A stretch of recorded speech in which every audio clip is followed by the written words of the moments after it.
RTS Info, Karine Joriot. Une vaccination contre le Covid-19 pourrait être possible dès le début de l'année prochaine.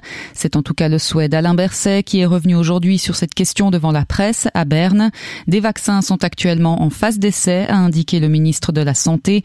Ils ne seront agréés qu'à condition de respecter toutes les exigences. Alain Berset qui a également souligné que les semaines à venir seront cruciales avec les fêtes de fin d'année. Le Conseil fédéral est d'avis que les mesures doivent être maintenues, voire complétées tant que le traçage ne sera pas possible. Des vacances de Noël qui s'annoncent particulières en raison également de la cacophonie qui règne en Europe. Alors que la Suisse prévoit de garder ses stations de ski ouvertes, ce ne sera pas le cas chez les voisins. En Allemagne, les stations bavaroises seront fermées. En France, si les stations restent ouvertes, les remontées, elles, seront à l'arrêt. Les Italiens devraient également être privés de ski à Noël. Enfin, les Autrichiens sont mis sous pression par Berlin pour en faire de même.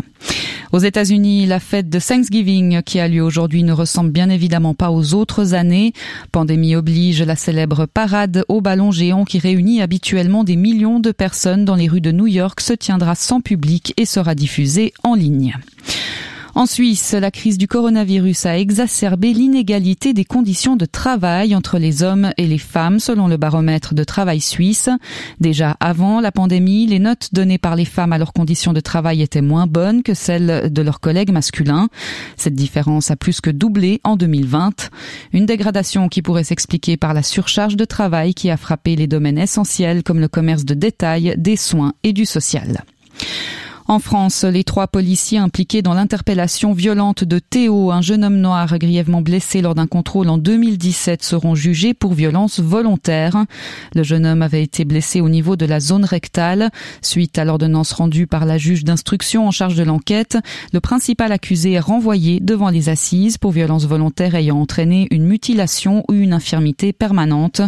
Les 2 autres devront répondre de violence volontaire avec plusieurs circonstances aggravantes. Au Burkina Faso, l'opposition a dit prendre acte de la réélection dès le premier tour du président sortant, Roch-Marc Christian Kaboré.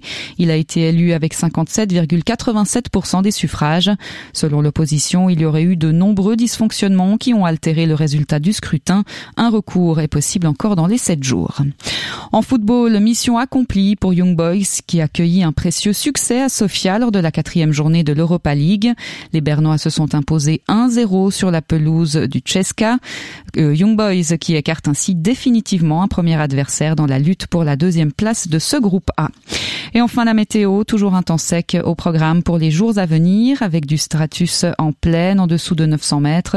Au-dessus et ailleurs, temps bien ensoleillé. Cette nuit et demain matin, comptez entre -2 et 1 degré. Il fera entre 6 et 9 degrés demain au meilleur de la journée. Un temps sec qui va nous accompagner encore quelques jours, mais notez que la bise va se lever. Elle amènera des températures plus fraîches.